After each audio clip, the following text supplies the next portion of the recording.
into console wars right now. It's a really good story. That sounds like a fun story. It's so good. Yeah. Like, so did you know that Sega has been around for like 200 years? Doing Sega something has? else. Sega? Yes. That's funny. Long before they were video games, they cornered the market on playing cards. Welcome back, everybody. You're catching a little bit of our conversation when we walk in, just kind of like random stuff we talk about. We're not just football guys. We're not just football guys. No, I was just talking about the console wars story. You need a microphone, though. I don't need this microphone. I'm very loud. So what an interesting week we just had, right? With everything going on, the New York CEO getting blasted, and and then football, the Jets just blowing it, just completely blowing it. That game, I was watching that game. That was the game I chose to watch. I think that was the largest lead that Aaron Rodgers has ever given up. I'm pretty sure that was just like the actual worst defeat. what a of his crazy career. season for him. It's just weird. It's been so bad. It's It's crazy too. I 'cause, didn't like, imagine it going like this. This is weird. Yeah, and it feels like it's been long enough now that we've already kind of like forgotten how good Aaron Rodgers was in his prime. Right. But like I saw this this graphic. It was like players to throw for 30 touchdowns and 5 or fewer interceptions in their team's first 12 games. And the list was like 7 players, and Aaron Rodgers is on there 3 times. Yeah. Yep. That's what he did. He was so good. But he's always been a gunslinger. Yeah. He's never been a like meticulous, just break you down piece by piece type of quarterback. Like him and Brady are completely different. And so like I think that what's happened is that his style of gameplay just it doesn't age well. So my question And he's still like you've seen him throw like these the passes that like really kind of made him famous because double Hail Marys. Who before Aaron Rodgers? Who was throwing like sideline fades? Nobody, right? Bad. That was him. Like he invented that play. You're running a go route, but I'm going to throw it short and outside, and you're just going to know to stop, and the defender has no chance to stop it. Like I don't think I ever saw that before Aaron Rodgers did it. And because I remember like when he first started doing it back 15 years ago, I was like, that's a really like heads up play. That's a really like how do you even defend that type of play?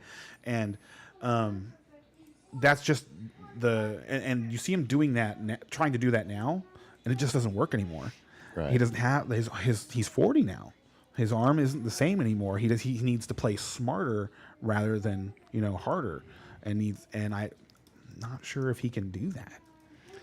Well, he hasn't proven it yet. I mean, it's funny. Do you think he's done? The first half they looked good, and then they didn't. But sorry, what were you saying? No, because you asked like, do you think he's done? That kind of leads Like for next year. And that kind of leads to what I was asking was gonna ask. If the it's twofold, right? If the Jets drop him, does another team pick him up? They're gonna drop him. There's based on the way Woody Johnson has been just setting fire to everything lately. Like I cannot imagine he would come back. And then the second part of that, because Aaron Rodgers, he's only won 1 Super Bowl, correct? Mm-hmm. Like when everybody, let's go back 3 or 4 years, 5 years, when everyone talks and they say future Hall of Famer or so and so. Do they just think when they say stuff like that, like that he's done enough to this point to make it to the Hall of Fame? Or do they say it like in a projecting way, like he will not taper off and he will therefore end He's up already in the Hall done of so Fame? much that he's in the Hall of Fame. Fame. 4 MVPs. I was going to say the multiple MVPs is just, I mean, he's got more MVPs. That's a very short list of quarterbacks. He has as many. Done that, He has more MVPs than Brady, more MVPs than Manning. Like he has been an excellent quarterback. Yeah. But because of the way that he plays, that's probably also why he only has 1 Super Bowl. Because he is, as Stephen A. Smith used to say, a bad man. He was a bad man, but he was never like a Terminator. You know what I mean?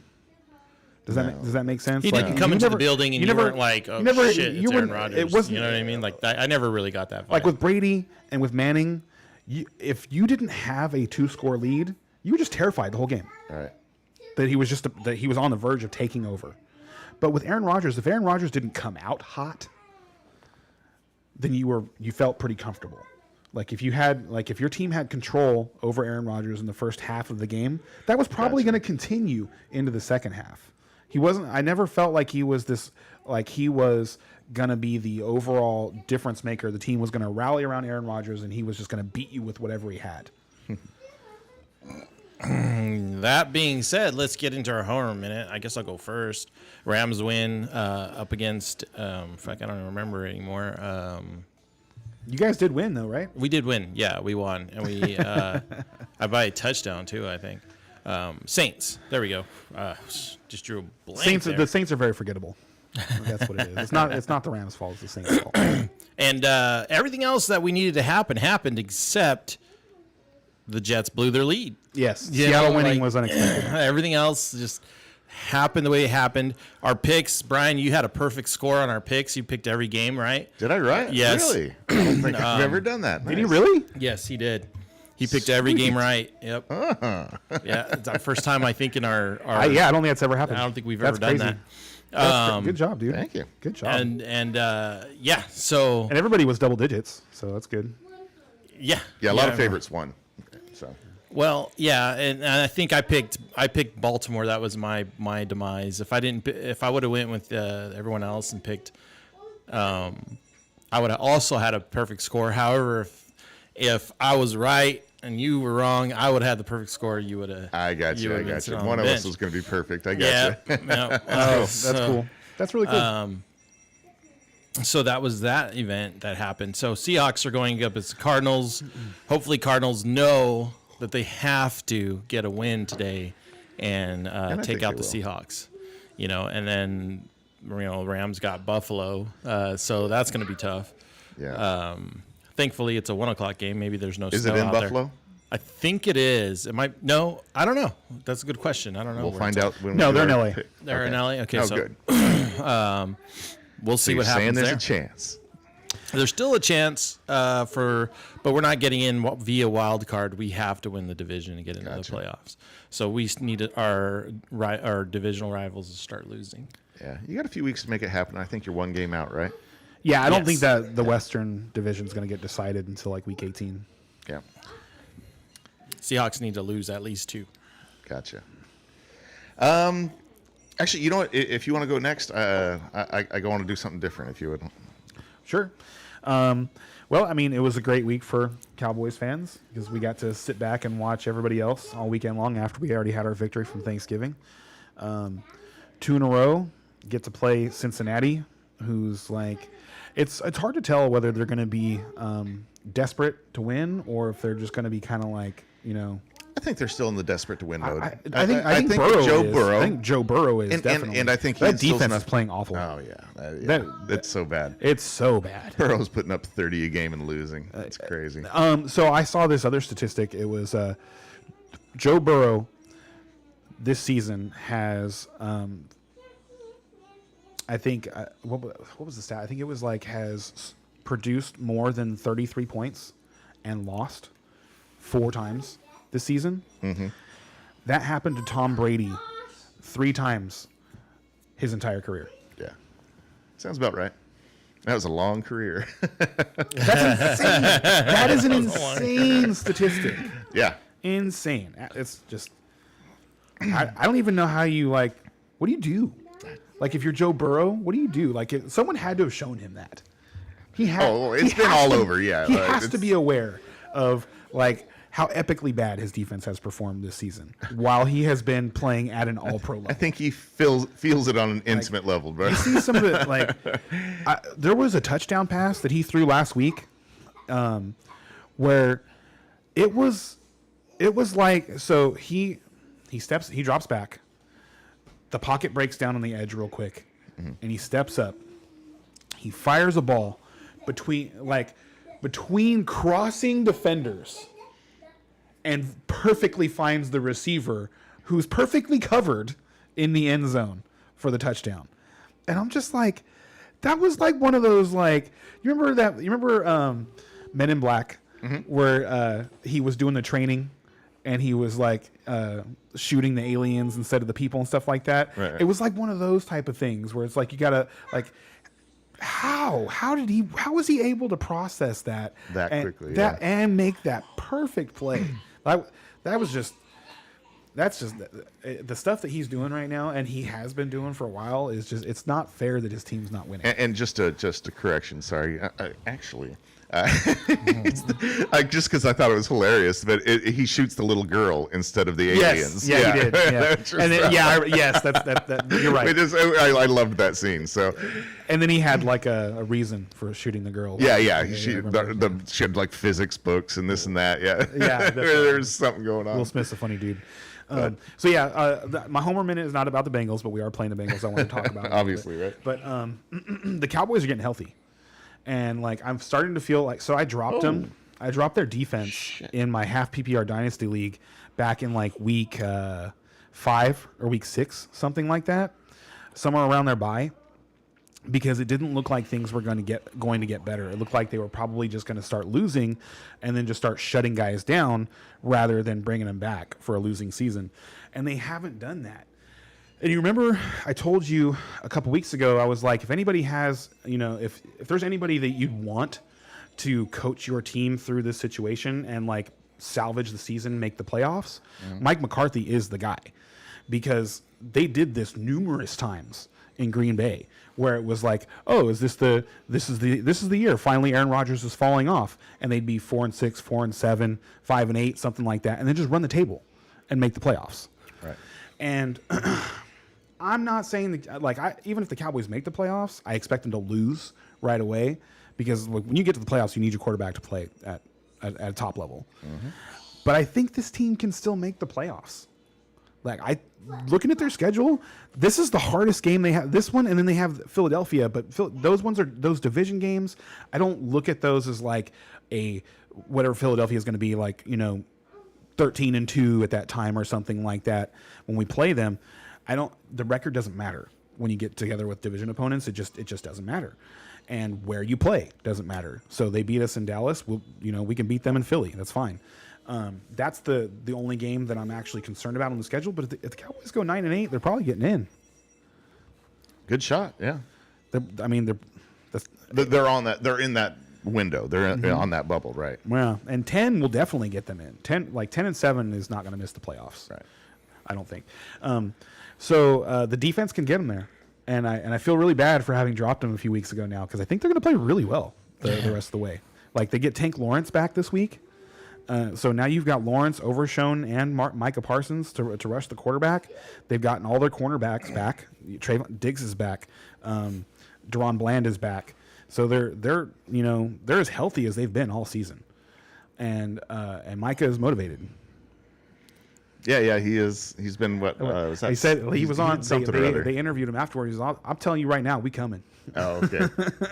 I remember seeing something. I love that guy. He's the best.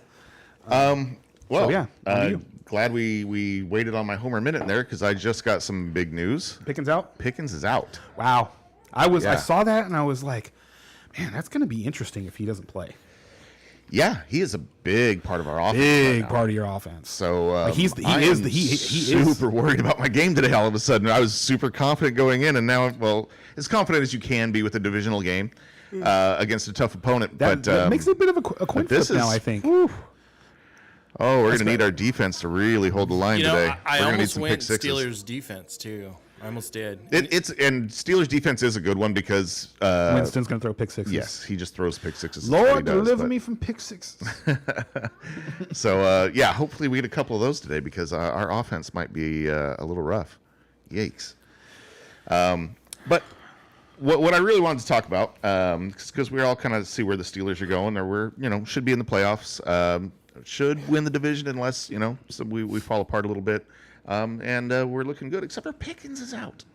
But okay, running back situation. I've got we talked about this last week. Real quick. Oh, okay. So I don't forget. Running back situation. Najee Harris versus Jaylen Warren. Right. And last week I said it's Najee, even despite the week before. And I think it totally proved it out that this last week it is Najee. Okay. And then, Jaylen Warren is an excellent, auxiliary piece, but he's not somebody you really want to be starting unless Najee's out. So start to sit decisions. I mean, this is the week for that make or break week, right? I mean, there's so many teams that are just trying to get into the playoffs this week, right? And so I've got an interesting decision in one of my leagues that I think if we discuss the players, I think it'll help out anybody who might be, help out some decisions that other people might be making. So I've got one spot left, my flex spot. All my other spots, I'm very happy with my starters. They're good. Then I've got a flex spot here. And I can start one of about 5 different players. And so I'm curious what you guys think, which direction you would go. So we've got D-Hop, DeAndre Hopkins. Mm-hmm. We've got Brian Thomas. We've got Jaylen Warren. Braylon Allen. And Braylon Allen is starting overhaul this week because Hall's hurt. So far, that's not close. Like of the names you've named, Braylon Allen is far. And Rashad White. Braylon Allen, not even close. Braylon Allen, untested, going into a Miami defense that's been better in a game that they could be losing pretty badly. He catches the ball too. Yeah. Yeah. Oh, if you haven't seen Braylon Allen play this season, I've seen bits and pieces. I've been very interested because I've got him in a lot of places. He's very, very good. Still not 21. Now this is my flex spot that I need double digits out of. And if you look at like Rashad White's numbers just for the last few weeks, 29, he's 15, losing snaps. 12, 19, 11, 8 are the last two. Don't look at the points. Look at the snap percentage and the carries. And his snap percentages are pretty steady at 55 to 60%. So now Bucky Irving has been amazing, and he is the man over there now.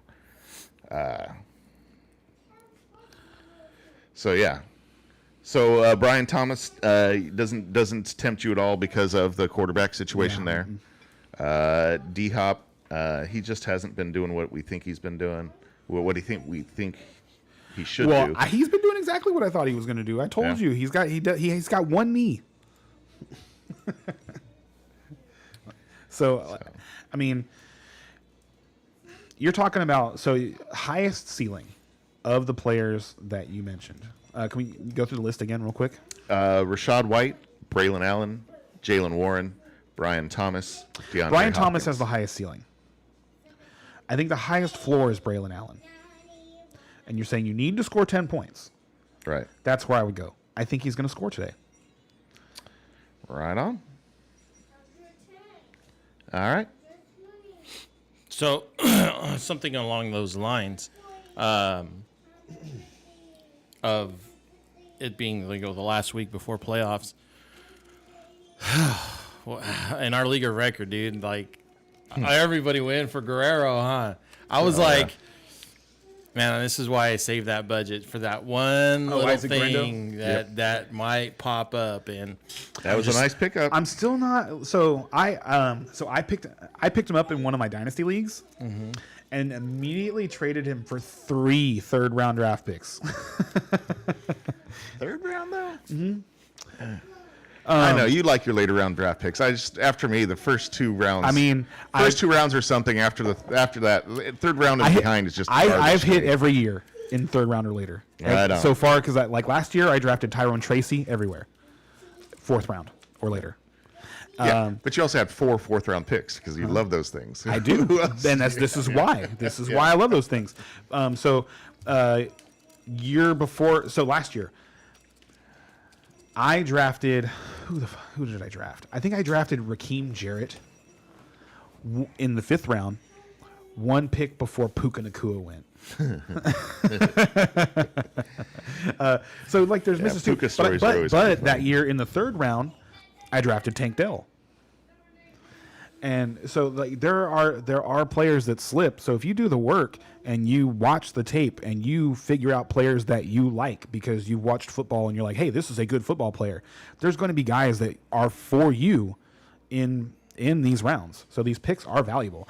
And the reason I was willing to give him up before, like, because I don't think he's going to get a majority of the work, or a bulk of the work. I think they're going to split it. They picked up Israel Abanikanda from the off waivers. The Jets happened. Like, that was really, really weird to me. The timing of all that, how the Jets just waived him. Like, they kept him on their active roster all year long. And then the 49ers have a disaster in week 13, and the next day the Jets waive Abanikanda. Maybe it's a trap. I don't. Well, the thing is like he's had 2 games to prove himself now. Why wouldn't you just? So why would you not give him the bulk of the work? I just disagree with that. Garendo? No, So Garendo, I wouldn't be worried about Abakanda. No, I wouldn't be worried as much about him. Although I do think he is going to see the field. It's Patrick Taylor is the other guy. Is he a guy off the practice squad or? Yeah, he's like their. If I'm not mistaken, he's a special teamer, but like a good tackler. And he got the goal line work against Seattle in that game where Jordan Mason went down. They used Garendo, and Garendo had that really long run, and Garendo does have the speed. He's got like 4.35 speed or something like that. But he's not a traditional running back. I think this is only like his 2nd or 3rd year playing the position or something like that. So it would surprise me if he carried the ball more than 15 times. That would surprise me. I would bet. Now I don't know hardly anything, but does he catch? Does he catch the ball? Running backs in that system kind of. I don't think so. I don't remember. I don't recall seeing him in there. I think that's another thing. Because if he's getting 14, 15 touches and 3 catches, that's probably a good day. Well, the Bears' defense is yes. The Bears' defense is tough, but like I said, I just don't. It would surprise me if Isaac Garendo becomes like what Jordan Mason gave the 49ers. Well, he's third string for a reason. So right. Well, he's a rookie. Yeah. He is a rookie, and Shanahan does make those guys work. So anyway, I was real happy to just like turn a free agent pickup into 3 picks. Oh yeah, no, that's... but it, like I'm not. It could also that could be wrong. I could be wrong. Absolutely. Like I mean, what if Garendo does carry the ball 20 times today for over 100 yards and scores? I think the most likely scenario is he got a 2nd or 1st. Is he gets what we talked about, and he's 14, 15 fantasy points, and I think you're very happy with that. Very happy with that. Off the waiver wire. You know what I mean? Yes. So, and he's got the possibility of getting multiple touchdowns. So. All I was doing was talking about why I was willing to trade him. You're right. But like no. But in redraft, I'd be super happy to have him. Yeah. Because I'm looking at him and I'm like, when he did get 14 touches, he had 19 points. And then he got 4 touches with 8 points. And the thing is, he came in like the second half or something like that. He wasn't even playing the full game. Yeah, he's coming into a good system. So there's some good. It's a running back friendly. Good outcomes out there. And he what I mean? It could be great. He's 6'2", so he's got like exactly the size that you're looking for. It's just a matter of whether or not he can play. He can be on the field for the amount of snaps that you're going to need to produce the points that you want, and that is going to be determined based on where they're at in, score-wise in the game, plus how well he pass protects. Yeah, it's so important. Running backs lose so much time because they can't pass block. Absolutely, you got to protect that quarterback. Mm-hmm. So that's the thing that I'm going to be watching is how much he's on the field early in the game on like long distance. Yeah, like 2nd or 3rd. First down, different story. 2nd or 3rd and long. Passing situations. Yeah, yes, no, I see what you're saying. That's what I'm going to be watching. So, we ready to break into the games? We got a short slate today because we got 6 teams on bye. The NFL is screwing things up. The thing is, that's really crazy to me is that take fantasy into account, guys. Come on, they do. That's what I'm saying is like they not only. A lot of their decision making now is driven by the dollars that come in from fantasy. So how do you have 2 Buy-Mageddons post week 12? Right. The most crucial time of the fantasy football season, and you're going to give people Bimageddons. Why? How? Like, and the thing that's so frustrating is that like so much of the stuff that they do is like clockwork. Except for the bye schedule. It is random every single year. There is nothing you can predict about it. And I don't get it because it's like we have 32 teams.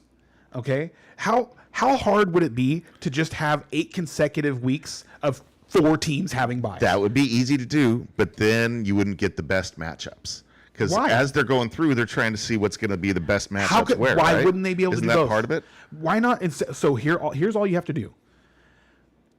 1 division a week. The whole division's off. Oh. There's only 4 teams in each division. Just I do kind of like that idea, I must admit. 8 consecutive weeks. Your whole byes. division's off? Yeah, no one ever gets screwed. There's no Bimageddon ever. Well, and it's fair for your division. You know what I mean? So everybody's getting the same bye week. Yes, everyone has the same. I get one in week 5, and you get one in week 12, and week it's 9, way better for you. Like for. I like that idea a lot, actually. Thank you. It's because they're about competitive fairness. Hey, go sit down, please. Thank you. Oh, here, come over here. Yeah. So first up, we have the Carolina Panthers versus the Philadelphia Eagles. Okay. Carolina Panthers are plus 14, which is why I sat Adam Thielen. I think their quarterback's out, right? Over under is 45 plus 600 is the money line, and minus 900 if you're betting on the Eagles. Actually, Bryce Young is in there, right? Oh, I was thinking Trevor Lawrence. I was thinking Jacksonville. Oh, Jacksonville. Yeah, okay. Not only is Bryce Young in there. Thielen might be interesting. I mean, not this week. All depends on what you're doing, but the Eagles' pass defense has been too good. Eagles. Yeah, you're right. Eagles are so good. I'm super excited about what Carolina's got going on right now. I really am, and I'm so glad I've been talking about it all season too, because it's finally happening. Like it's coming together. Right. And so Chuba Hubbard did nothing last week. Mm-hmm. Jonathan Brooks produced twice as many fantasy points as Chuba Hubbard did last week off of 5 touches. It's time to get him the ball. And I think that's going to happen now. I think we're going to see a more 50-50 split going forward.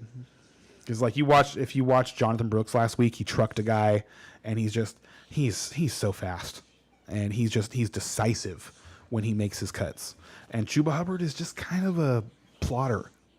And that's why I was like, even while he was going off in fantasy, I was like, this guy is he's just not a good football player. It's like Rachaad White, you know? He's had some flashes. I know you've been telling me this, and so I don't watch a lot of Chuba Hubbard because I don't watch a lot of Carolina, you know what I mean? But the times that I have, you know what I mean? I've just been like, he looks kind of good. He's a decent running back. He is a replacement level running back. Yeah. That's it. Sorry, I don't know Chuba Hubbard. I have no problem with him at all. I'm just watching football, and that's what I see. Right. Is like there's absolutely no way that Chuba Hubbard is going to be able to hold off Jonathan Brooks. There's no way. So, obviously, you love Carolina. You love what they're doing. Like, how do you think they're going to do against your hated Eagles here? Not well. Yeah, not well. Yeah, it feels like they're going to get crushed. And I think the Eagles, I feel like they are trying to win. Trying to get the number 1 seed. Yeah, they feel like they're ramping up for the Super Bowl. They feel like Super Bowl. It really feels like they didn't feel like that at the beginning of the year, but now they've just really just got their everything going. Yeah, unless something bad happens to them, like that. Yeah, the defense has been so good, so much better than we expected. Yes, and it starts up front. Jalen Carter is he's a monster, absolute monster, and they've who's the guy Bond, the linebacker they drafted in like round 4 or something like that this year, has been all over the place this season. They nailed got a question. 2 cornerbacks. Like they look good. It pisses me off.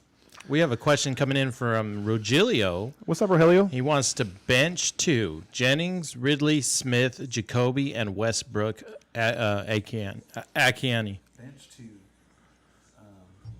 It's Juwan Jennings, Calvin Ridley. What Smith is that? What Smith? Let's see here. Probably Devontae, I would guess. What does it say? Westbrook Akini. Oh, okay. Yeah. I don't believe in Westbrook-Akine. I would definitely bench him. It's 7 out of 8 games. 20 catches on the year. It's 8 touchdowns in 7 games. I get it. And they actually have a decent matchup today and everything, but I have to play the stats. I have to play the numbers. I'm going to bench him. I benched him in favor of Keenan Allen. Yes. And I could be wrong. Like he could do it again. Yeah, you know, he totally could. He could, but it's just so unlikely. Yes. 40, like to have a touchdown on 40% of your catches is so insane. Yeah, that's not even video game numbers. Right. You know, that's hard to do. That would be hard to do in a video game. Agreed. I would be really hard pressed to score 8 touchdowns with a receiver that only caught 20 passes. Like if I was actually trying to force him the ball in scoring situations, that's how it would have to be. I'd have to like purposely not throw him the ball for the first 60 yards of the field and only try and score touchdowns with it. Yep. So it's crazy. Weird. It is crazy. I don't think I've ever seen anything quite like it. So I'm glad you agree with me on that bench. Who else would we bench here? Because he said bench 2 out of Who was the Smith? He hasn't got back to us on who the Smith is. Because I like Jacoby, I like Juwan Jennings, and I like Ridley. Those are the 3 I like the most, unless it was like, and even if it was like Devonta Smith, I don't really like. Actually, I take that back. If it was Devonta Smith, I'd play Devonta Smith over Ridley. I would play Ridley, Jennings, and Jacoby Myers, and the reason is because Dallas Goedert just went on IR. And who's that? So who's that leaving out? I don't have the names in front of me. That sits Westbrook-Akine and Calvin Ridley, the 2 Tennessee guys. And I actually kind of like that because I would rather, if I was playing a Tennessee player today, if I could only choose one, it would be Tony Pollard. Really? Oh yeah, Jacksonville's like Ridley today. Jacksonville's defense is terrible. Like so, Jacksonville's been bad against the pass, man, that's rough.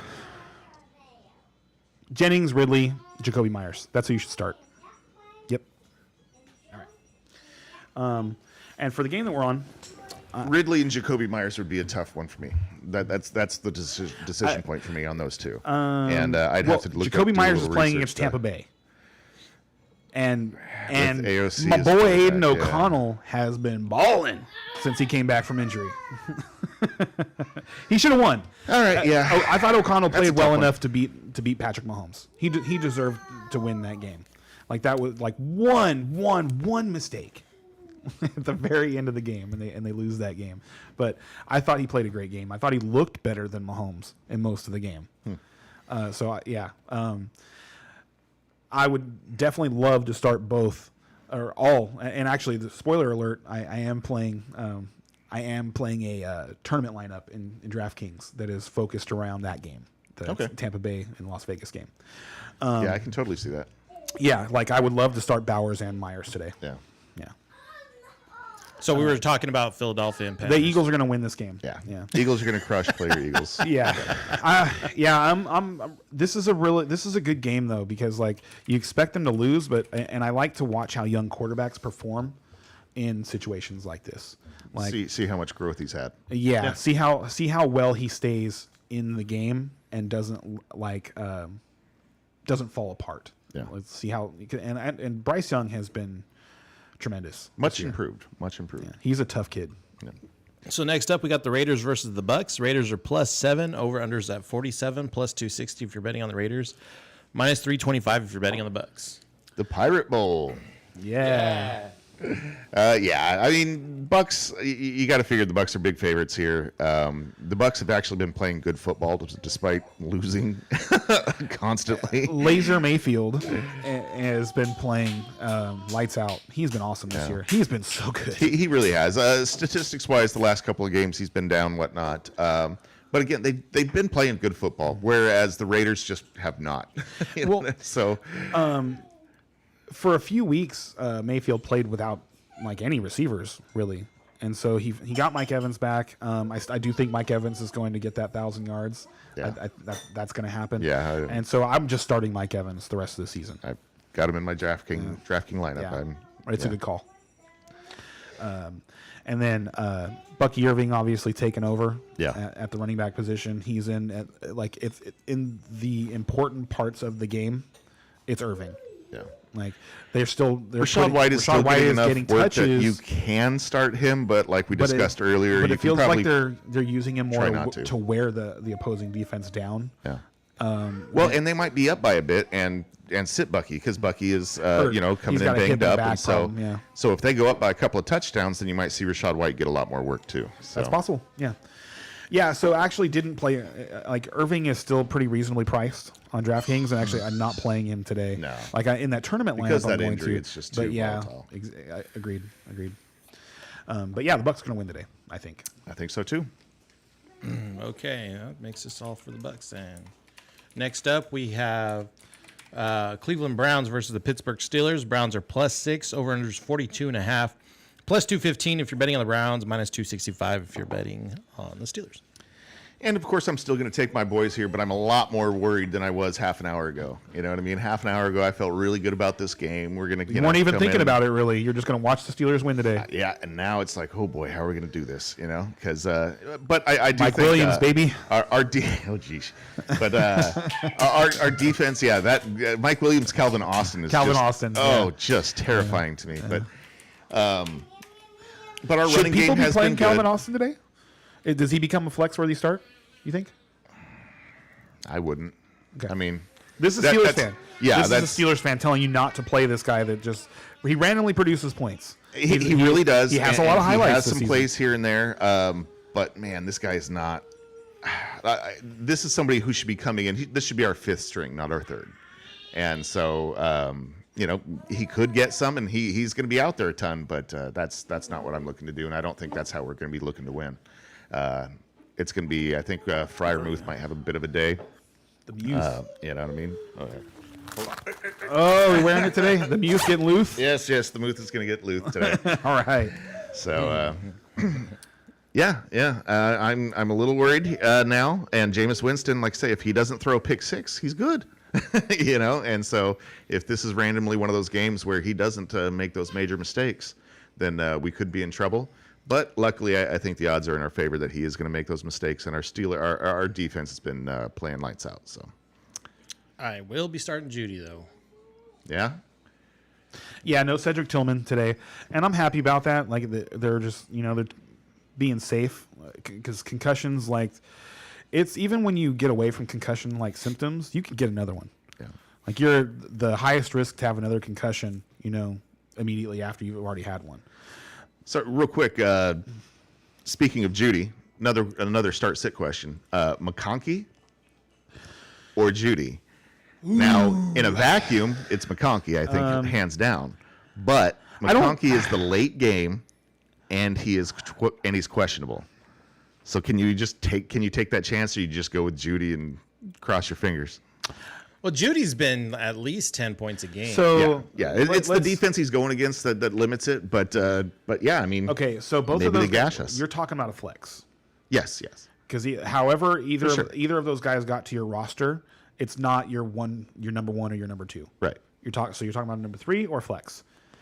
And in that scenario, like I just don't think that Elijah Moore has a high enough ceiling for me. Judy. Jerry.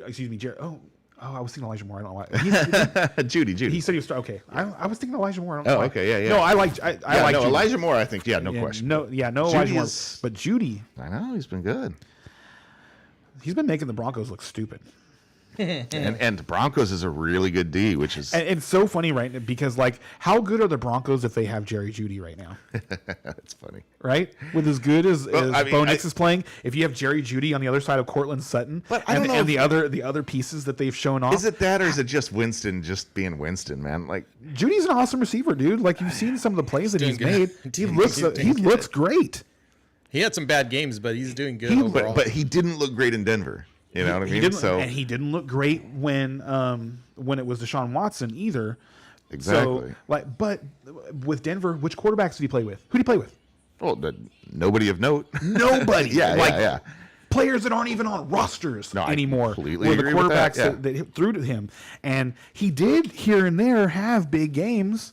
It just wasn't consistent week after week. And to me, based on what you're seeing with him and Winston right now, is okay, so you could have given him he could have had any number of quarterbacks that would have been an upgrade over what was going on in Denver, and he probably would have been a serviceable, at least, receiver in fantasy football.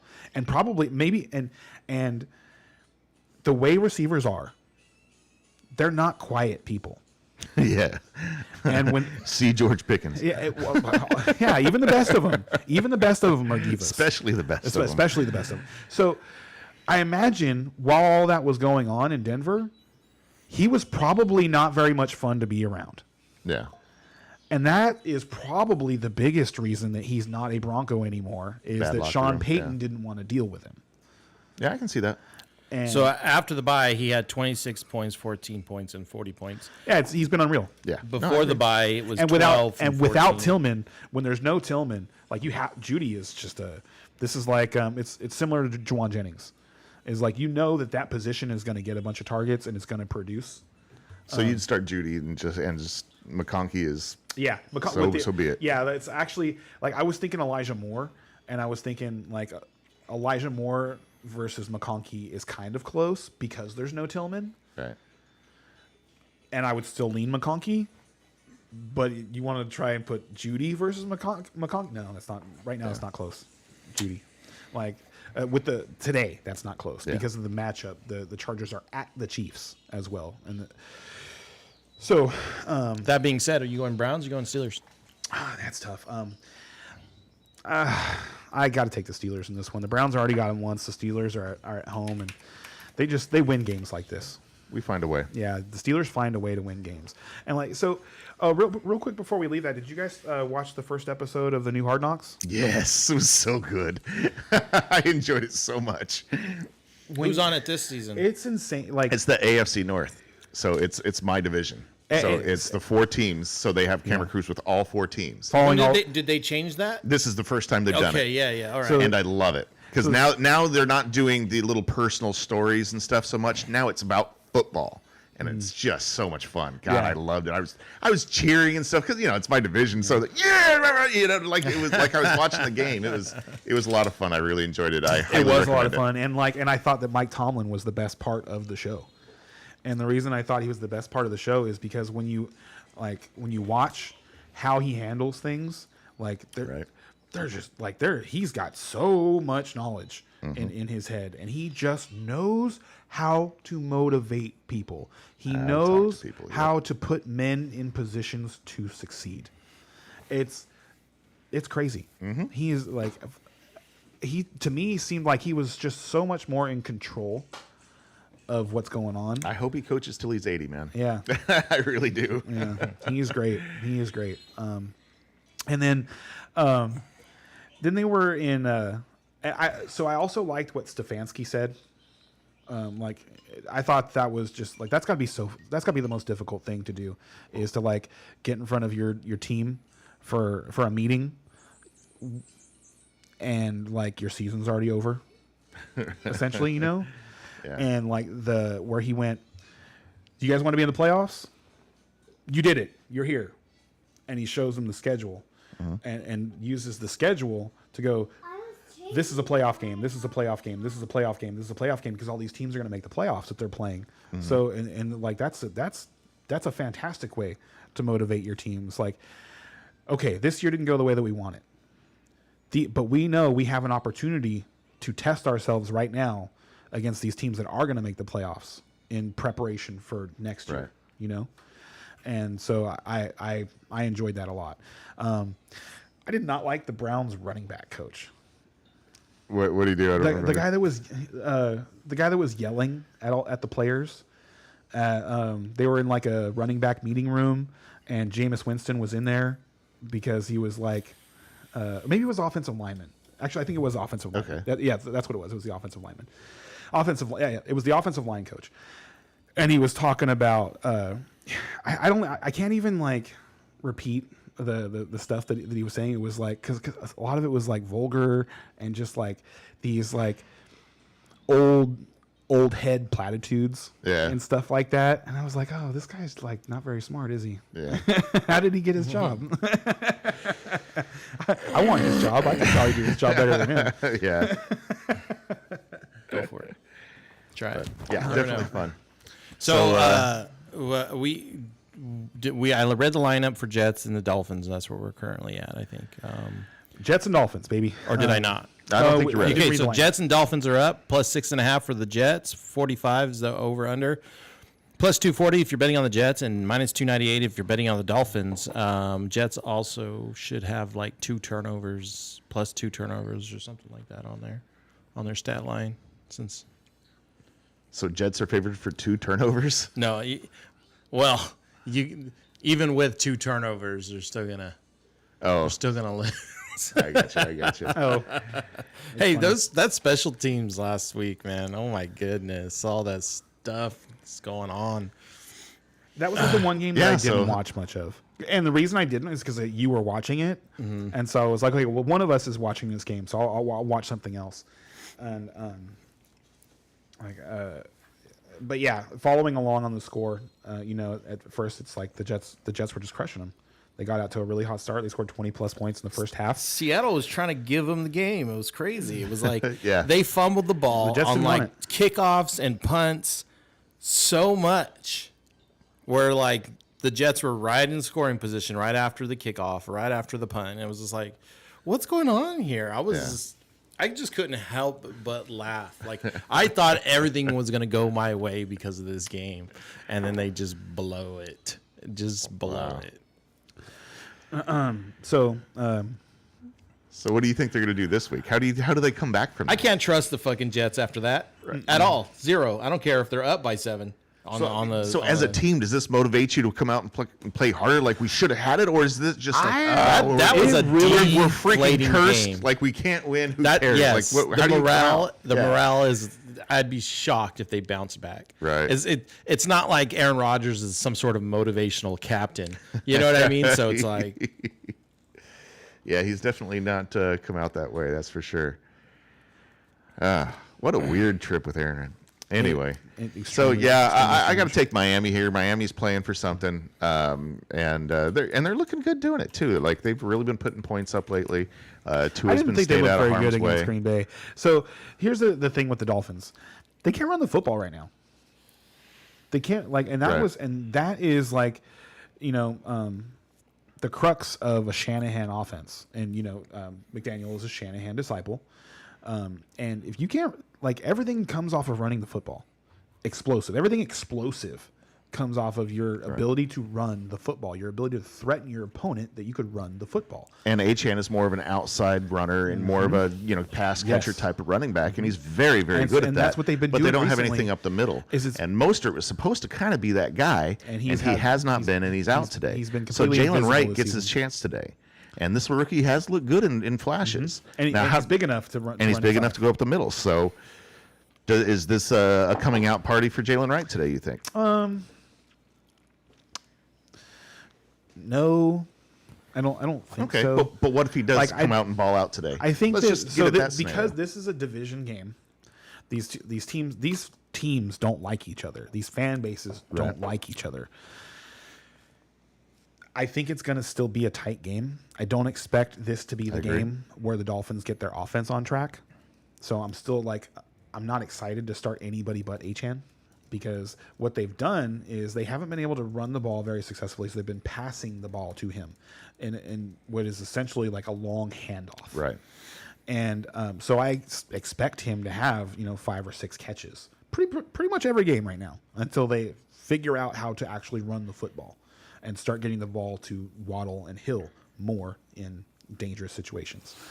And so until that happens, I'm not going to just bet that they put in a So you're not starting Hill though? Is that what you're saying? Oh, I am. I'm not excited. Okay. I'm not excited.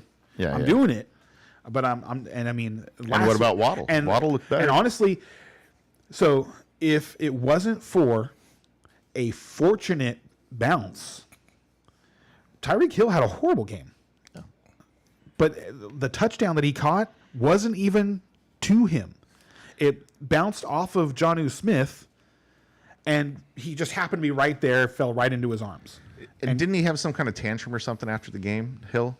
There was some kind of headline about him not being happy, of course, but maybe not playing next year. And I did not follow up on that. I heard about that.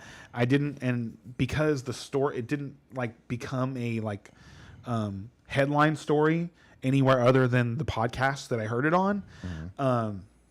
I didn't really check it out and didn't really look too much into it. And honestly, receivers whine all the time. So, Diva crying when they didn't get the ball. And he's still got that forearm issue going on. We don't know how much that's or is it wrist? It's wrist. Yeah, he's going to have wrist surgery at the end of the season. Right, and so we don't know how much that's affecting him. Could be affecting his numbers because he's definitely having an off. He's not getting targets. Yeah. His wrist is not affecting his target numbers. Well, I mean, but are they not designing plays for him as much because they can't block the injury? It's their offensive line. Yeah. The problem in Miami right now is their offensive line is garbage. Actual garbage. They have one player, Teron Armstead, the left tackle. They just need to invest in that offensive line. Gotcha. Well, especially if you're going to keep Tua as your quarterback. So. Yes, especially if you're going to have Tua. Yeah. And there's one more guy that we haven't talked about, though. What about Jonnu Smith? I mean, he's been having a hell of a season now. I don't think you need to talk about him because you're just starting him. Okay. Well, earlier when you said you were kind of starting Achane and that's it, I was like, man, there's some other pieces that I'm excited about. Okay. I'm not excited to start John.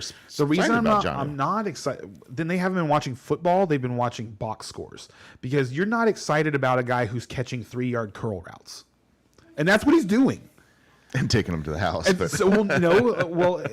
There have been a couple of plays. He's been, if someone has busted loose recently, it's been Jonnu Smith. But the reason you're starting him isn't because of the random big plays that he's had. It's because of the quantity of targets and catches that he's having. And most of that is a result of their inability to block because Tua is dropping back and going and not even getting to his primary read. He's dropping back, being pressured, and just throwing the ball to Jonnu, who's right there. Right. That's what's happening. Is Jonnu and Achane are getting all of the catches because the Dolphins can't block. Man. The more you describe it, the more I'm like, man, maybe the Jets upset him here. You know what I mean? They could. Braylon Allen could come out and just have coming out you're talking about Jalen Wright having I would bet on Braylon Allen having the breakout party today, not Jalen Wright. Braylon Allen. And Braylon Allen has looked awesome. Just awesome. I'm rooting for both rookies. I'd like to see them both do well. To me, Braylon Allen has looked exactly what we expected Breece Hall to look like. Just bigger, faster, and stronger than everybody outside of the front seven. There are no cornerbacks and safeties that want to tackle Braylon Allen at all. All right. Well, he'll have a chance to prove it today. I'm looking forward to it. I'm looking forward to it, dude. But I'm still going to take Miami here. Just the dumpster fire of the Jets, man. They just find ways to lose. They've been they have been finding ways to lose. Good way to put it. I'm gonna pick the Dolphins too. It wouldn't surprise me if the Jets won this game because I really don't think the Dolphins are good. I really think football is still a game where you have to win up front, and they don't do that on either side of the ball. So Jets defense should still be. I mean, they've got the pieces. I think they're going to. They have no Sauce Gardner today. Oh, Sauce is out. Yeah, I believe so. But their front seven is still better than what the Dolphins are trying to block them with. Gotcha. So I think it's going to be a struggle of a game, but I do think the Dolphins will win. All right. Did you take the Dolphins too, Ray? Yes. We're all on the same page so far. I mean, you just after what the Jets did with Seattle, even if they came, no. But the NFL is crazy week to week. It's like 1 week you're just completely out on a team because of Next week they come back, they look like Super Bowl champions. We weren't even really on the team to begin with, So anyway, Falcons versus Vikings. Falcons are +6. Over/under is 46.5. +205 if you're betting on the Falcons. -250 if you're betting on the Vikings. No, the Falcons are a team I'm not betting on right now. Dude, they're Kirk hard. Cousins looks awful. He did last week for sure, but he's looked better at times during the season. I think if you go back the last month, he's playing some of the worst football in the league. Really? And they just keep winning. No, they've lost 4 in a row. Wait, are we talking about the Falcons? Or are we talking about the Vikings? The Vikings keep winning. Yeah. Okay. Kirk Cousins on the Falcons now? Yes. And this is a revenge game. Who's quarterbacking the Vikings right now? Darnold. That's Sam right. Darnold. Okay, yeah. It's So all yeah, clicking. here it's all are his clicking back. point totals for the last 3 weeks. At New Orleans, 10.24. At Denver, 4.92. Against the Chargers, 39 attempts, 2 fantasy points. Wow. This is 6 point per touchdown. Over the last 3 weeks, he has they had a bye in week 12, so last 3 games, 4 Okay. weeks, 0 touchdowns, 6 interceptions. Who are they playing those games? They played against New Orleans was first. Then they played against Denver, who's the lowest rated pass defense that they played, and then they played against the Chargers. So 2 And got decent defenses, but wow, yeah. And they're at Minnesota today. And Minnesota is one of Minnesota's those defense places. has been Minnesota good. is loud. Like I have experienced it personally. That is a building that, like, if you don't start out hot, they can get on top of you and just crush you. That the energy in that building is difficult to deal with. Yeah, sounds like we're all over Minnesota today. So I mean, the pieces are obvious and what to start there. Nothing. I mean, Addison, is he a consideration? My uncle says yes. What's that? As Steve says Oh, yes. then it must be true. Yes, Steve called me on Friday to, he called me on Friday, actually. I think it was just to, like, check on his birthday. He knew his birthday was coming up. And little man turns 4 on Thursday. Nice. But yeah, we were talking about, the lineups and stuff like that. And he said he just has a feeling about Addison this week. So take that however you want, Right. however you want to take it. But Aaron Jones has been fumbling, and so he's been losing some of his touches. Hoping that turns around for Yeah, him. I wouldn't be too worried about him. He's never been a fumbler, so Yeah, I'm not it's worried. probably there. just an unlucky stretch. Yep. And Atlanta playing from behind. I mean, what about Drake London? I mean, I'm going to play Drake London. Drake London. I think I think Kyle Pitts is worthy drop, right? Yeah, I mean, not, we're not just- not touching Kyle Pitts. I don't want. So it's weird. you'd rather stream a tight end than play Kyle Pitts. Yeah, right? but it's so weird because I still don't want to drop him. Because, like, if Mooney gets hurt or London gets hurt, he like he still does get targets from time to time. Yeah. He's just not the guy that we were Yeah, sold. I know. He's just not. He's not the first round draft, the Yeah. top 10 pick. We're told that- he's this generational talent, and it's like, no, you meant Brock Bowers. You meant Brock Bowers. Yes.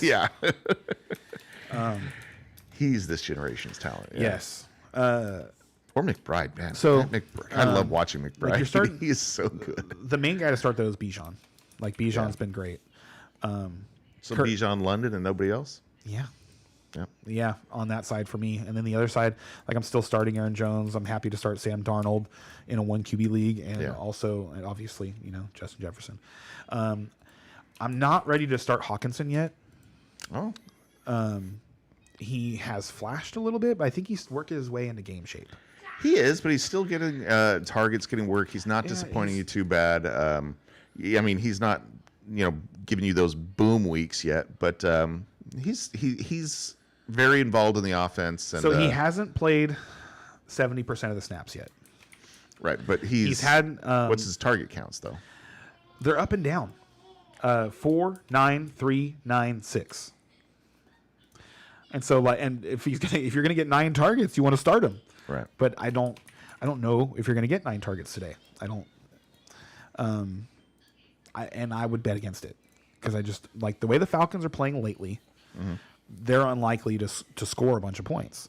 If the Falcons were still playing like they were playing a month ago, you'd expect this to be a shootout. This would be one of the games that you target Right. for DFS today. I just don't see it that way. So I don't want to start these auxiliary pieces. Gotcha. I feel like there has to be 12 tight ends that you'd rather start than Hawkinson. Okay, I disagree with that a little bit. Just for if there's anyone listening, I put him more like top 8. So Okay, I'm throwing him out there. Bowers, Kittle, Kelsey, McBride. You would have started Tucker Kraft.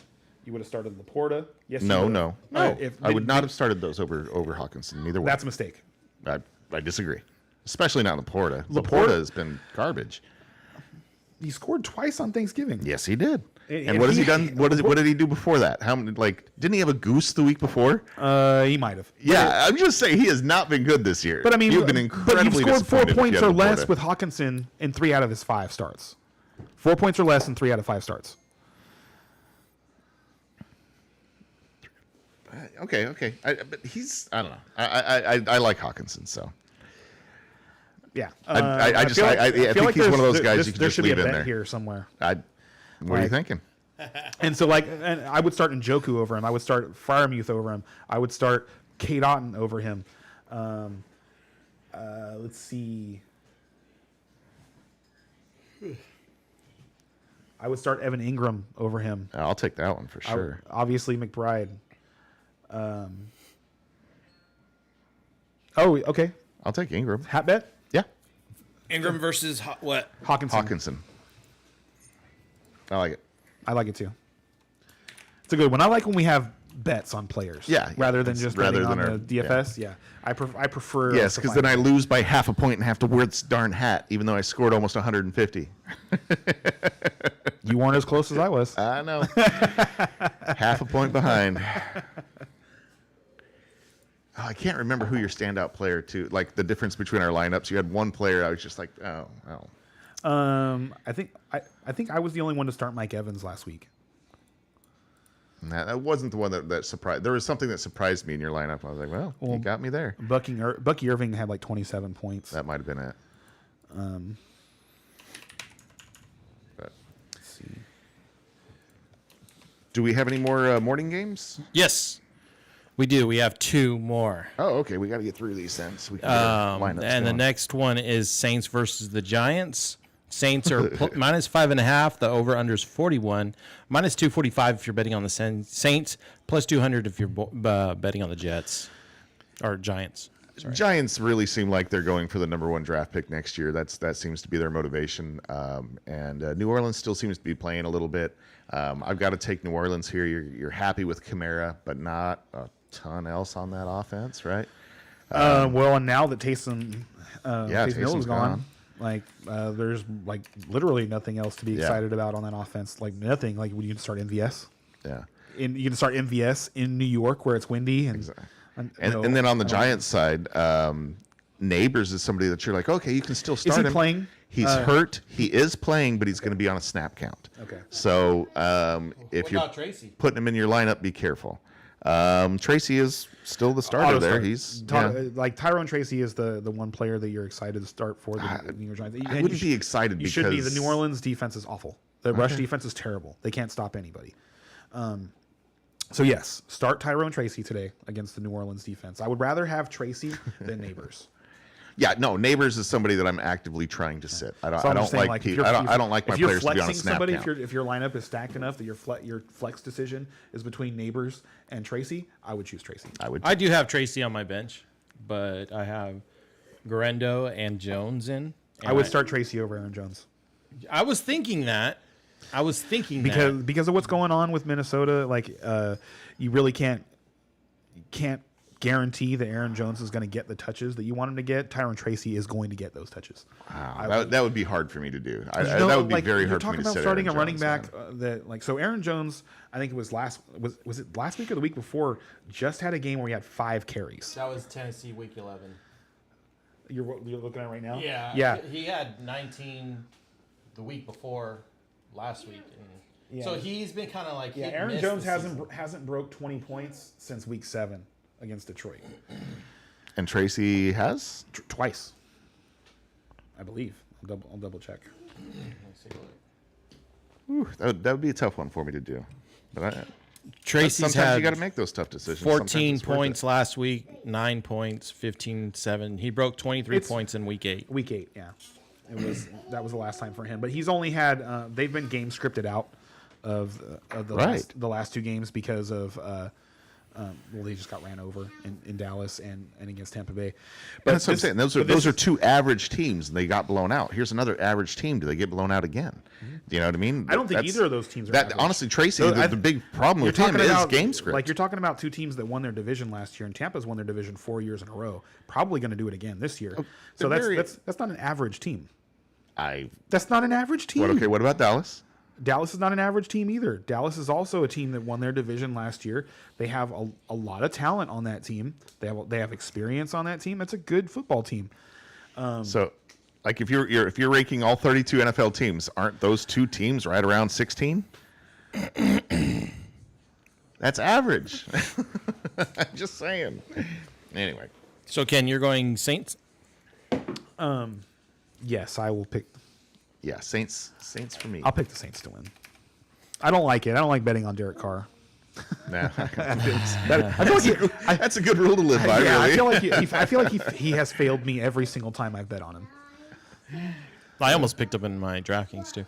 Almost. I can't do it anymore. I won't. I will not play Derek Carr in DraftKings anymore. Yeah. I won't do it. Next up is Jags versus the Titans. And let's see here. Where you at? Jags are +3. That seems small. Over-under is 40, +142 if you're betting on the Jags, -170 if you're betting on the Titans. So, I saw a Hellman's mayonnaise commercial starring Will Levis this week, Okay. and I was very happy to see that. Just that Levis is getting some love, or Yes, what? he deserves it. The guy is he is a football player. Like, he may never be like the best quarterback in the league. It's safe to say. Not really. Like, No, I mean, he's not. let me ask you a question real quick. Burrow. Hold He's on, not let me gonna ask you a be question real quick. Where would you rank Josh Allen among quarterbacks? Like currently this year. Yep. Top 3. Uh-huh. Okay. If I had asked you that question in the middle of his second season, you would have said there's no way this guy's getting another contract. That's fair. He was that bad. That is fair. But he was a tough football player. I will never forget watching him in his second season beat the Cowboys on Thanksgiving, and just the way that he did it and the way that his team rallied around his energy. And Will Levis has a lot of that going on. All right. I like him a lot. I think he is going to be a star.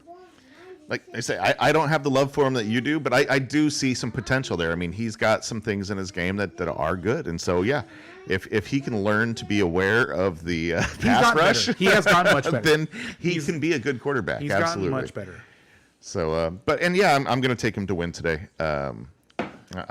Shoot, yeah. The Jaguars are just another dumpster fire. And so It's surprising to me that they didn't fire Peterson. just wait till the end of the year. I mean, guess. Yeah, but it kind of feels like he knows that it's coming, but that they're not going to fire him before the season ends. Right. Is there like as an owner, what's the difference between doing the mid-season fire and the end-season fire? Like, why not just let him play? Prior to this season, my answer to that would be the college coaches are off and looking for future they're in the process, like during the month of December into January is when college coaches have time to interview for jobs. Okay. Like if you, it's typically been the best window for them because once they get past the bowl season, they go right into recruitment mode. So now you have the college playoff going on, and it's going to go on all month long. Right. Into the middle of January, like there's going to be college football playoff games going up against NFL playoff games on the TV schedule. Nice.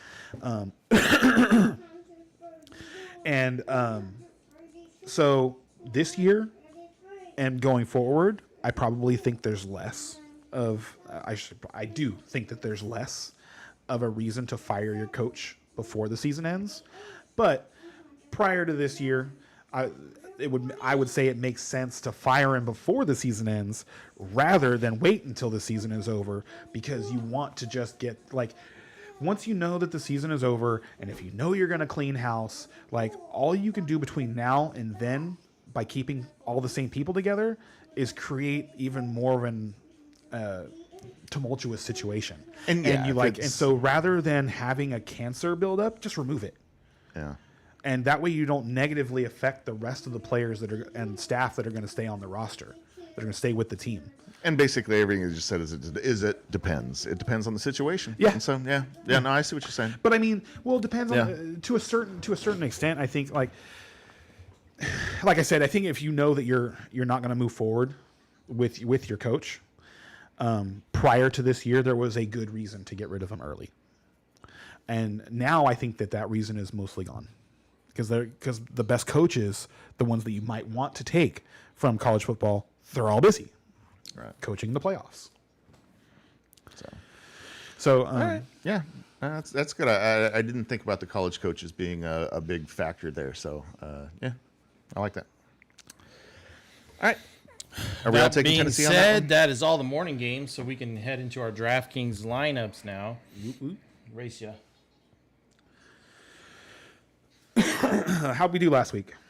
Last week, we had Ken taking the top score with 148.78, followed very closely by Brian with 148.18, and me trailing at 135.88. But it's been no secret, I've been the bottom tier of this for years over years.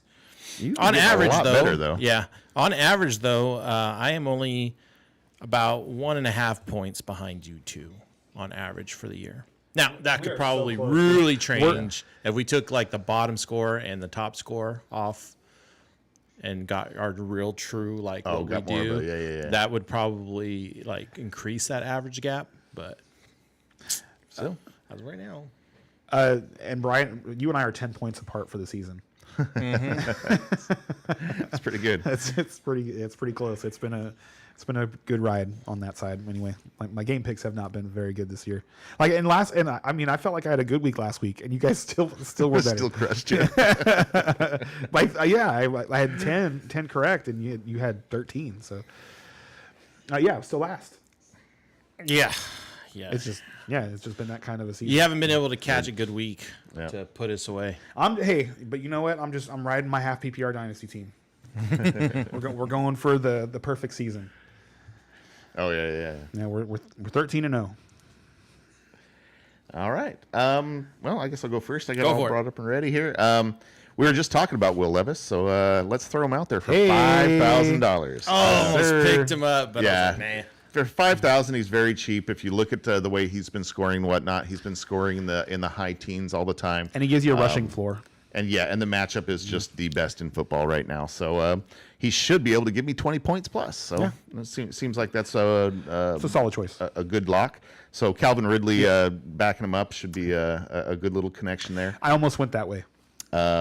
I got some expensive players in here, so I had to save some money. So we went with Zach Charbonnet, who's got the starting job because Walker is hurt this week. And I went with Isaac Guerrero again. So two replacement guys at 4,800 and 5,400 to save money in the rest of my lineup.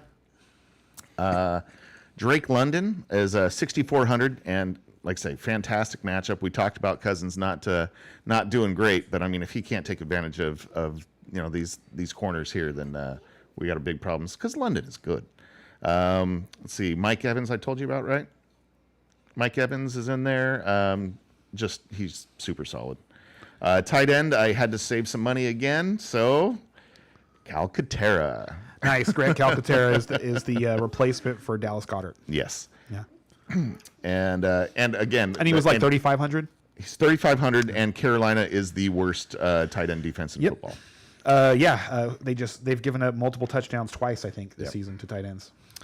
And so all that money that I saved lets me spend up for Saquon Barkley, who I think is going for MVP this year. Mm-hmm. And this is a game that he can really pad his stats. That's my guy. So I didn't want to miss out on him this week. And the Saints defense has a good matchup against the Giants. Interesting choice. So there you go. All righty. So at quarterback, I've got Sam Darnold at 6,100. I am going to start Braylon Allen at 5K. I'm going to start Tyrone Tracy at 5,800. Those are my running backs. My receiver is going to be headlined by good old Justin Jefferson. I've also got Drake London. And then I'm going to play DJ Moore today against the 49ers. Caleb Williams, we didn't really talk about him. We haven't gotten there yet, right? Right. Okay, we're going to talk about him in a little bit. I'm really excited about what Caleb Williams has been doing. At tight end, I've got Cade Otton at 4,400. And then I had a different flex, but now that Charbonnet is going to start, I'm going to start Charbonnet at 4,800. It was going to be Nick Westbrook-Akine at 47. So it's also a good start. And then I spent up at defense, and I am going to play the Pittsburgh Steelers. Hey, all right. Almost played the Steelers. All right, so for me, I see very little overlap in a lot of our lineups, which is kind of scary. First time in like a month. Yeah, we've been overlapping a lot, and today it's like not at all. It's great. So I got Baker Mayfield, 6,400. I did pick up Garendo and Jay Warren from Pittsburgh. London seems to be the one we are all agreeing on. We all picked London. I picked up Metcalf as well. Not really happy about that one, but yeah, so I went for it. Robinson from the Giants. That was a money save. Bowers as my tight end. Nice. And my flex, Debo Samuel. And then I went ahead and for a money save, but also because Jacksonville does not have Trevor Lawrence, I picked up the Titans. Yeah, my defense. Yeah, no, the Titans very solid. Right on. I did not do a tournament lineup this week. Neither did I.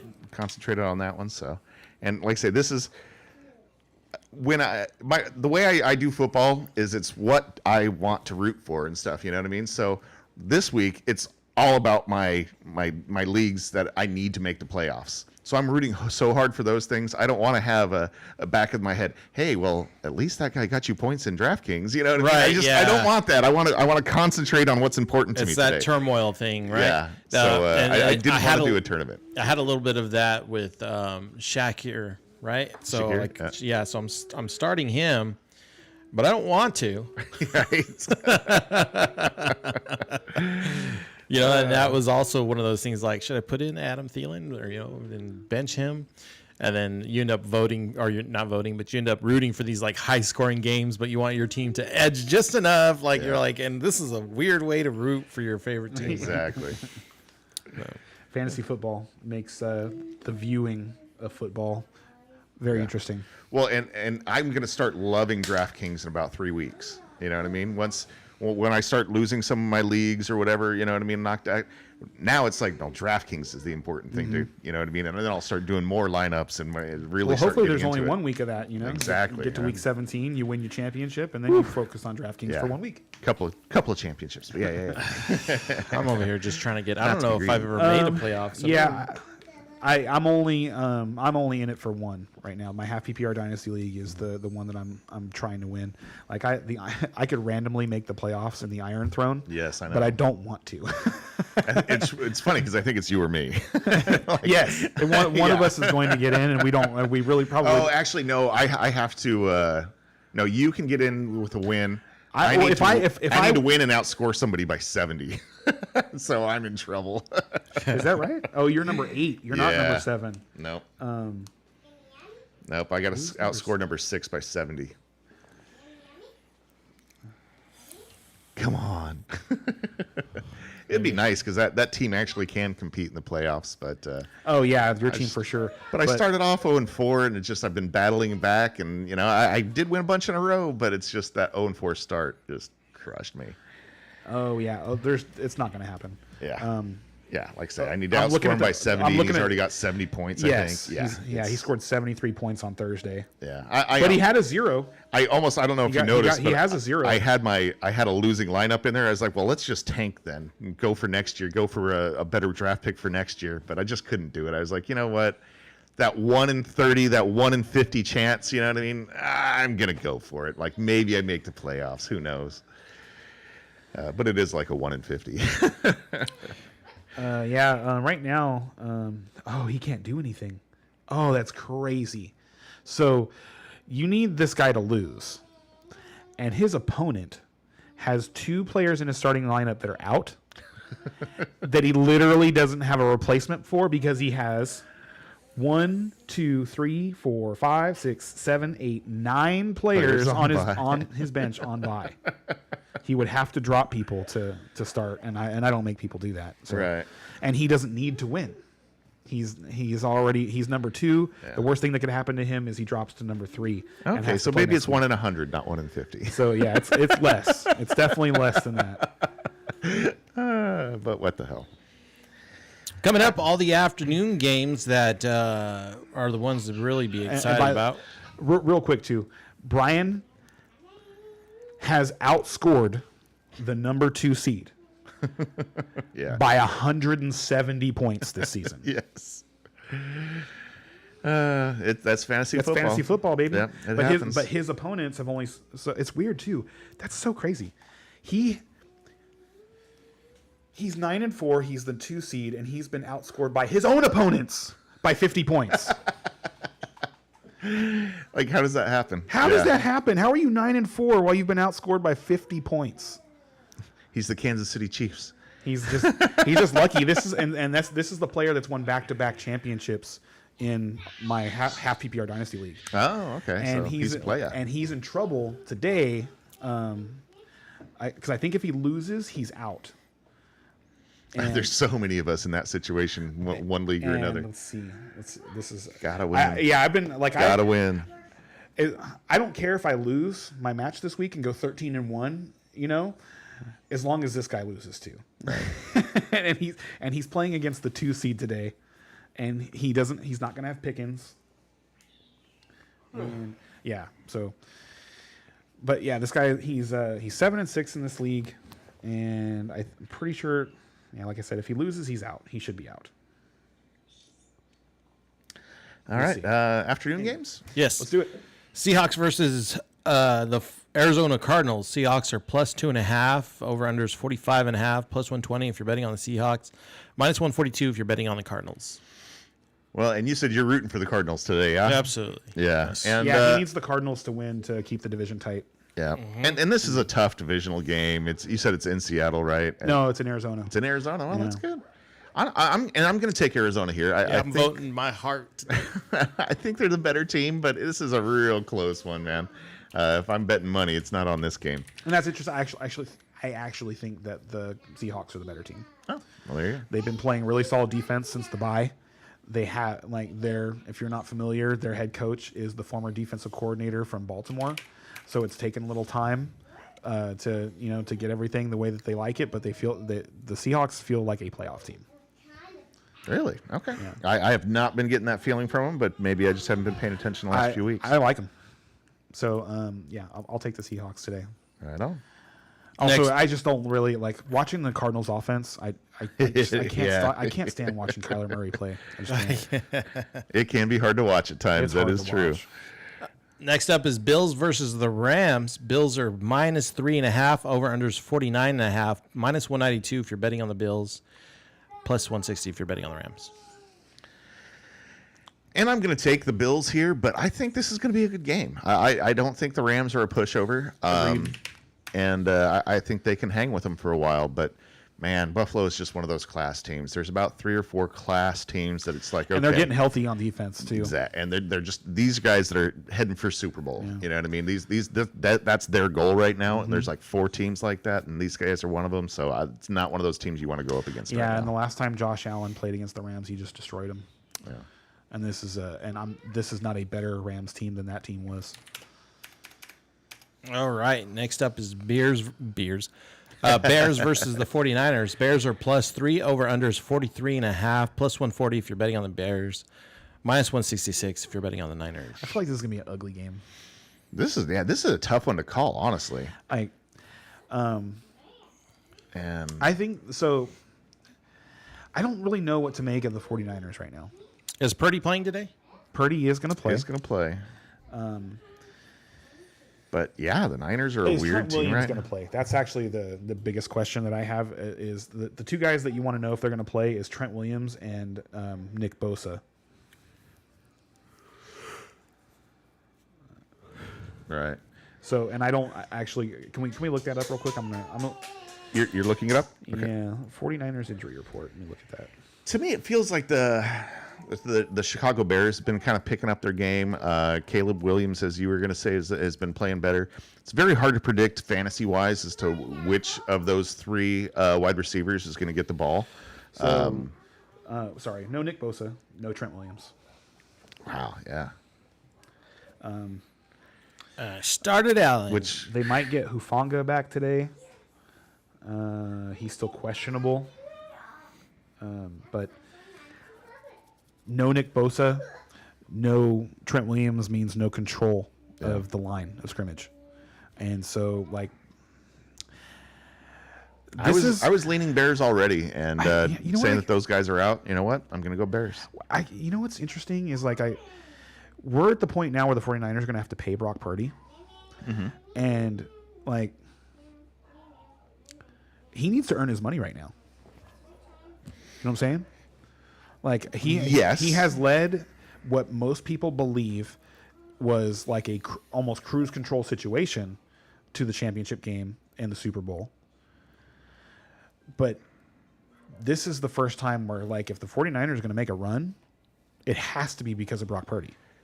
And is he that kind of quarterback? Is he that kind of quarterback? And I don't think he is. I don't think that's who he is. No, I like him a lot. But I feel like he is one of those quarterbacks that, like, he's not going to win in spite of everything. Yeah. I don't feel like I don't see that yet. I like Brock Purdy a lot. I think he's a very good processor. Yeah. I don't think that he's necessarily somebody you can just like ride. He's good at what he does. He has strengths that good strengths, but he's not that super quarterback. He's not that guy that's gonna be able to pull you out from behind. It does matter what weapons are around him. Yeah, I agree. That's just who he is. So if the 49ers are going to win today, it's going to have to be a George Kittle day to me. Like, he's their emotional leader, and he's had some games. I think if Kittle can get off early, then they can build some momentum, and they still should beat this team. Yeah, well, I'm going to pick the Niners. I am too, because the Bears are the Bears. That's fair. Yeah, that's fair. And that gives me a lone wolf. I needed one. But I think this is going to be a close game. Because the Bears have been scoring. I do too.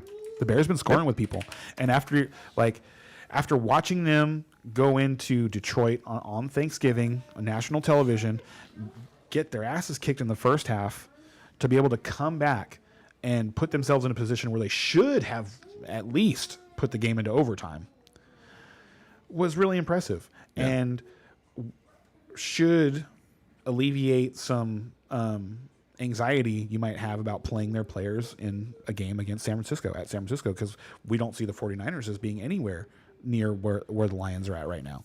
So they should be able to score. They should be able to compete. So, like, I would there are not 12 quarterbacks I would rather start than Caleb Williams today. Wow, okay. And you said you're going lone wolf. I'm going Bears. Yep. Yeah. All right. Next up is the evening game: Chargers versus KC. +4 if you're betting on the Chargers. Over under is 42.5. +180 if you're betting on the Chargers. -218 if you're betting on the Chiefs. This feels like a really fun game here. This feels like it could be close. It feels like it would be more fun if the Chargers weren't like all banged up. Yeah, it's true. Like, because we don't know if McConkey is going to play yet. Dobbins is out. Dobbins is gone, which has been a big deal in that offense. Mm-hmm. For me, that was the biggest thing that's happened to them, is that now they don't have this explosive running back that can just break plays for them here and there. They're going to have to pound people with Gus Edwards, and I don't think their offense is going to be near as effective. And honestly, that's why they're not going to quite be able to keep up. Even though Kansas City hasn't been lighting it up, they're putting up 20, 24 points, and I think they will be able to get that today. They find a way to get their 20 points, and their defense, keeps them in the game, and they win at the end. And I think that's what happens again today. But I do feel like it's going to be a close, fun game. But I guess that's not saying much, because all the Kansas City games have been close. Yeah, they've all been close, fun games. Yeah. So another one today, and Kansas City wins. Yeah, I agree. Okay. So the important stuff for fantasy football on the Kansas City side of that game, though, is Pacheco should be getting ramped up a little more. So yeah, I watched that game, and Pacheco just looks so much better than Hunt. So much better. So they are going to be looking to give him as much as he can handle, I think, because it is a visible. Yeah, and going into the fantasy playoffs, I think Isaiah Pacheco is somebody you'd really like to have on your team. Yes, for sure. So next up, Bengals versus Cowboys for Monday Night Football. That's Monday Night Football, and it's Fun Day Football.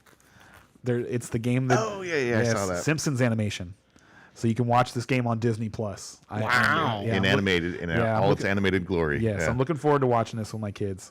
Like, cause I've been putting on The Simpsons, and he likes it. He'll ask me now, can we watch The Simpsons? You know, remind me on Monday. It's like, send us a text if you think about it, because I wouldn't mind showing my kids that too, just to see if if it catches their interest at all. You know. Yeah. Well, and you know what? The line is -5.5 on the Bengals. 49.5 is the over/under. -230 if you're betting on the Bengals. +190 if you're betting on the Cowboys. So that's the line I didn't read.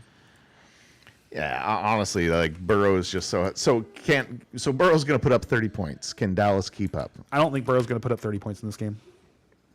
Why? Like, that's what he does. The Cowboys are going to destroy them. Really? Not just Cowboys are going to win; they're going to destroy them, huh? Yes. Wow. Call me a disbeliever, because I'm going to take Cincinnati here. Me too. Go ahead, disbelievers. Disbelievers. Go ahead. The Cowboys are going to make the playoffs. They will lose in the wild card round, like probably because Cooper Rush throws an interception in a crucial point in the game. But the defense is going to carry them there. It's easy to we forget things real fast. It's true. And the Cowboys defense has been the best defense in the league the last 2 years. Just dominating with takeaways and pressure and sacks and stuff like that. And they are getting healthy. They have everybody back now. But what if they're on the field the whole game? They What if won't. it's your defense on the field the whole game? They won't be. Because the Bengals can't stop anybody. The Bengals can't stop anybody. The Bengals Cooper, made you have Russell, that much confidence the in Bengals Cooper made Rush? Russell Wilson look like an all-pro. Hey, Russell Wilson is better than Cooper Rush. Yeah, come Barely. on now. Oh my Barely. god. Oh my god. Barely, because Russell Wilson can't even run anymore. So Cooper Rush is taller than Russell Wilson. He can actually see more of the he's gotta field. prove that. Russell Let's Wilson see. can't hit wide open guys in the middle of the field because he can't see them.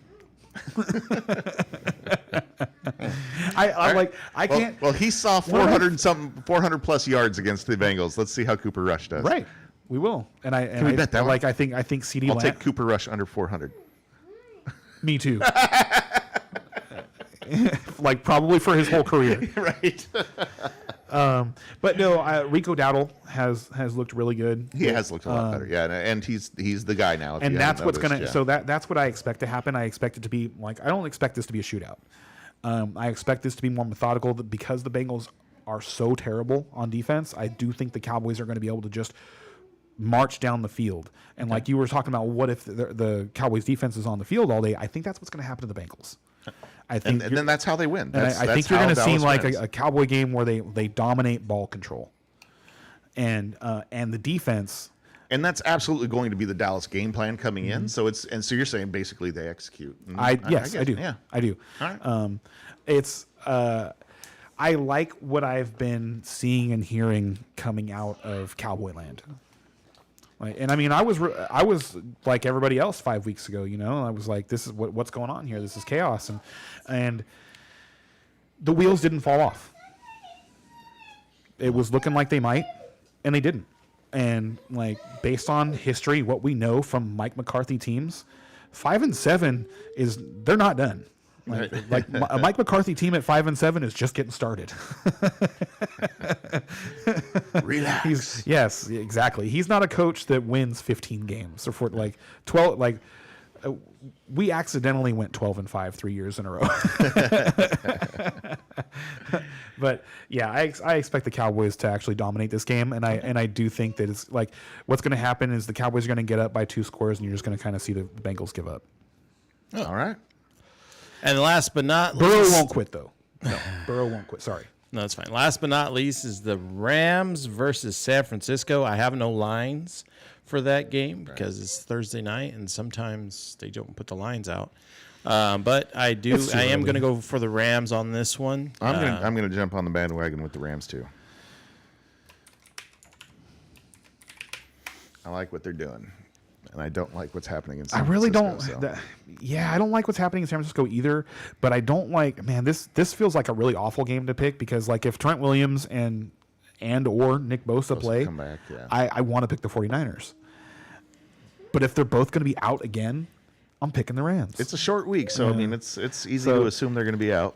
That's what I'm going to do. Yeah. So I am going to pick the Rams. It feels bad, and I'm glad I'm saying this right now. Like, should Nick Bosa or Trent Williams play, like, I do expect the 49ers to win that game. Gotcha. Because they've already lost the Rams once this season. And I just, like, I don't think, have the 49ers been swept by any division opponent since Kyle Shanahan took over? Thank you. I don't know. I couldn't tell you. Maybe one of those Seahawks teams, but I don't think so. I'd like to go back and look at that. I don't think that I don't know if you heard what I just said. I didn't. I don't think that Kyle Shanahan has been swept by a division opponent since he took over. Because he has dominated the NFC West. The 49ers have dominated. And this year, this is the first year they've lost all three of them this year, and in all three of those games they were leading the game. Okay. So. Pictures. All right. So, what's he saying over there? Which one? What is he? He's just doing his picks. Oh, okay, I see. And I think we got there. Oh, hey. 49ers lost game both is still games bad. against the Seattle Seahawks this year. But it was the first time, according to AI.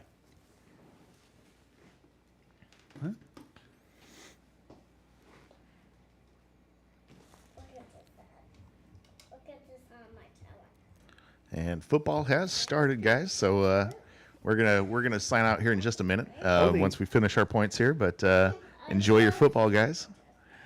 I agree. Don't forget, we started it. No, the 49ers won that game Okay, so yeah, in Seattle. AI is dumb. It can't be. Like, I saw this thing that was like, it was a little meme. It was like, It's wrong a lot. people.